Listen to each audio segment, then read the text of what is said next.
धन्यवाद सभापति महोदय। 5 मिनट पूरे कर लेते हैं लोग। आपने इस अमृत काल के बजट पे मैं समर्थन करने खड़ा हूं। ग्रीन ग्रोथ, अर्बन इंफ्रास्ट्रक्चर और टेक्नोलॉजी भरा ये बजट है। ये अमृत काल का बजट कैसे बैकग्राउंड में आया, इसको भी देखना सभापति महोदय जरूरी होता है कि जब पूरा विश्व और पूरे विश्व की अर्थव्यवस्था ये महामारी के कारण जूझ रही थी, तब अमृत काल के बजट का फाउंडेशन डाला गया। और अमृत काल का बजट जब प्रस्तुत किया गया तो आने वाले 25 साल यानी देश के अमृत काल का पूरा मापदंड लेके हर सेक्टर को कुछ ना कुछ इस बजट के अंदर से दिया गया। फिर वो गरीब हो, जिसके कल्याण के लिए हमारे प्रधानमंत्री जी के नेतृत्व में पूरी सरकार काम करती है, दलित हो, वंचित हो, शोषित हो, पीड़ित हो, इन सभी के लिए कुछ ना कुछ इस बजट में रखा गया।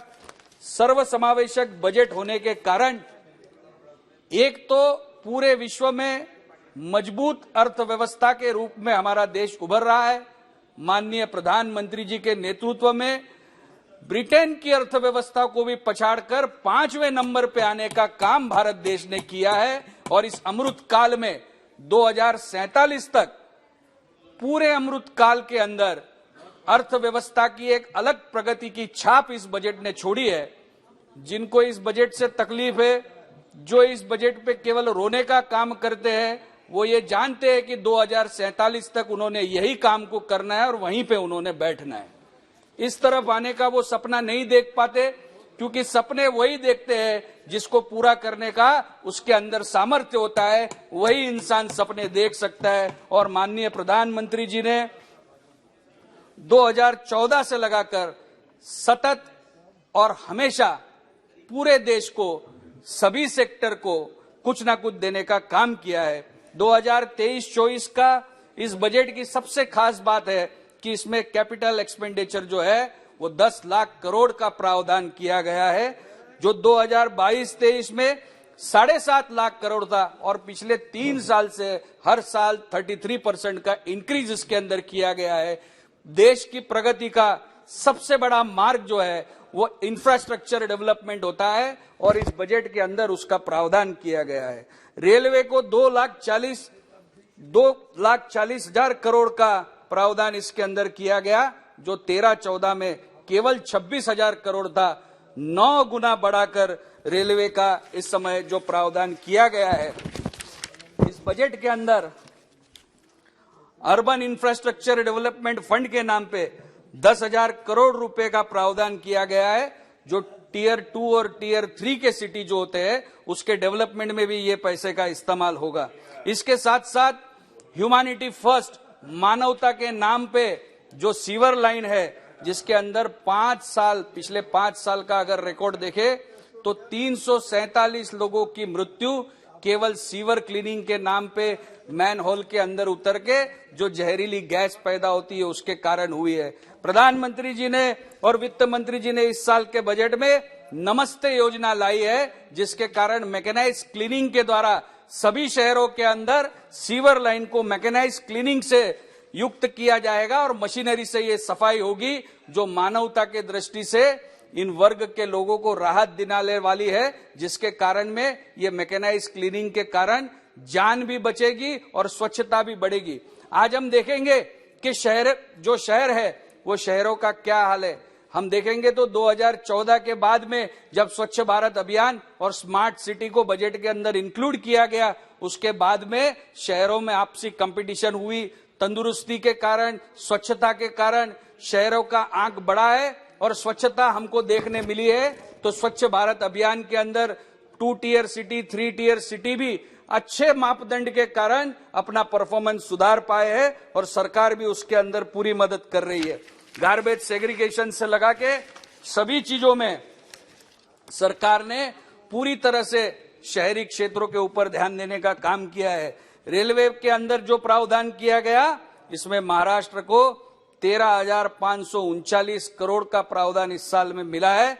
मैं महाराष्ट्र की जनता की ओर से माननीय प्रधानमंत्री जी का और वित्त मंत्री जी का आभारी हूं कि उन्होंने महाराष्ट्र को इतनी बड़ी तरतूद करके की।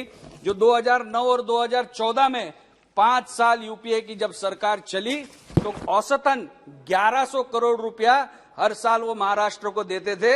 इस बार पहली बार 13,539 करोड़ का प्रावधान ये महाराष्ट्र के लिए किया गया। आज नाना शंकर सेठ जयंती है।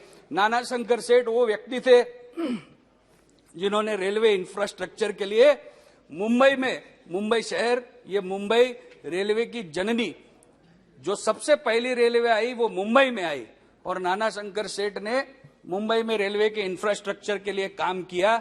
आजादी के 70 साल के बाद वो जिस गांव से थे मुरबाड़, उसको रेलवे लाइन देने का काम इस साल के बजट में हुआ है। इस साल वो लाइन को पास किया गया। जिस तरह का प्रावधान महाराष्ट्र और मुंबई के लिए पहली बार किया गया, पिछले 2-2.5 साल से एक स्थगित सरकार महाराष्ट्र के अंदर उद्धव ठाकरे जी के नेतृत्व में चल रही थी। शिंदे फडणवीस जी की सरकार आई।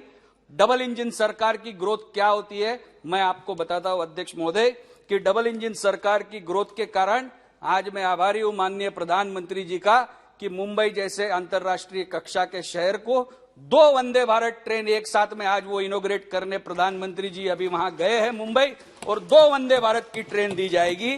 मैं बहुत बहुत धन्यवाद करता हूं प्रधानमंत्री का कि पिछले महीने, इस महीने के अंदर ही वो दूसरी बार मुंबई आए हैं। जब पिछली बार वो मुंबई आए तो मेट्रो के नेटवर्क में यहां पे कुछ लोग पिछले 10 दिनों से अपनी बात को रख रहे थे। दादा आप सुनिएगा, मैं बात को बताता हूं कि मुंबई जैसे अंतर्राष्ट्रीय कक्षा के शहर में एक मेट्रो का प्रावधान 2006 में किया गया। अध्यक्ष महोदय, पहली मेट्रो मुंबई को 2006 में मिली। 2006 में फाउंडेशन डाला गया, उसका उद्घाटन 2014 में हुआ और वो भी प्राइवेट मेट्रो थी। मैं प्राइवेट मेट्रो शब्द इसलिए इस्तेमाल करता हूं कि 69% शेयर उस मेट्रो का भी एक इंडस्ट्रियल हाउस के पास था। आज मोदी जी की सरकार 2014 में आई, माननीय देवेंद्र जी की सरकार महाराष्ट्र में 2014 में बनी। उस सरकार के आने के बाद में 10 मेट्रो के जाले पास हुए, 7 का काम शुरू हुआ। अगले वर्ष तक 337 किलोमीटर का जाल मेट्रो का केवल मुंबई शहर के अंदर बुना जाएगा। एक मेट्रो दी जिसके अंदर 69% भागीदारी एक बड़े इंडस्ट्रियल हाउस की है, वो आज एक मेट्रो देने की बात कांग्रेस और उसके सहकारी उद्धव ठाकरे जी के नेतृत्व वाली सरकार वहां पे करती थी। उन्होंने एक मेट्रो दी, आज पूछते हैं कि महाराष्ट्र को क्या मिला।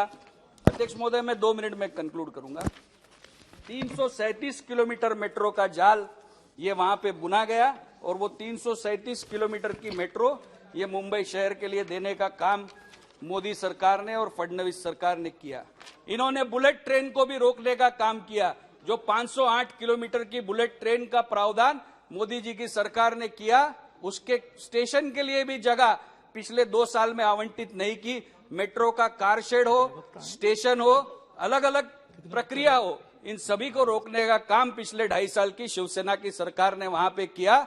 मैं धन्यवाद करूंगा मोदी जी का कि उन्होंने आने के शिंदे फडणवीस सरकार के आने के बाद में 2 मेट्रो का तो लोकार्पण किया है, लेकिन साथ साथ में उसी दिन में एक बहुत बड़ी बात जो वहां पे हुई, मैं यहाँ पे माननीय वित्त राज्य मंत्री बैठे, उनका भी आभार व्यक्त करूंगा कि उनके प्रयत्नों के कारण उन्होंने 4 से 5 वहां पे मीटिंगें ली और स्वनिधि योजना के अंदर 1,20,000 फेरी वालों को वहां पे 10,000 रुपए लोन देने का काम कहीं पे हुआ।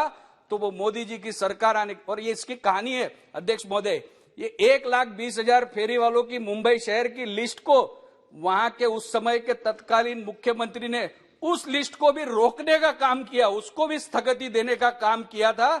जो शिंदे फडणवीस की सरकार आने के बाद और माननीय वित्त राज्य मंत्री ने वहां पे मीटिंगें लेने के बाद वो 1,20,000 रेहड़ी पटरी फेरी वालों को एक बटन क्लिक में डीबीटी से पैसा देने का काम अगर कहीं पे हुआ तो वो मुंबई शहर के अंदर हुआ है। और इसकी सभी की जिसको बोलते हैं कि पूरे गरीब शोषित पीड़ित सभी अर्बन एरिया हो, शहर हो, इस सभी को समावेशक बजट के अंदर कुछ न कुछ देने का प्रावधान किया गया है और इस बजट का मैं बहुत बहुत स्वागत करता हूं। और उसके साथ साथ अध्यक्ष महोदय, छत्रपति शिवाजी महाराज टर्मिनस जो सबसे बड़ा रेलवे स्टेशन, सबसे पहला रेलवे स्टेशन जंक्शन बना था, उसको भी अपग्रेड करने का जो कार्यक्रम है वो भी उस दिन संपन्न हुआ था। उस स्टेशन का भी कायाकल्प होगा और उस स्टेशन के लिए भी प्रावधान किया गया। 123 रेलवे स्टेशन को इस अमृत काल के अंदर अपग्रेड किया जाएगा। बहुत बहुत धन्यवाद।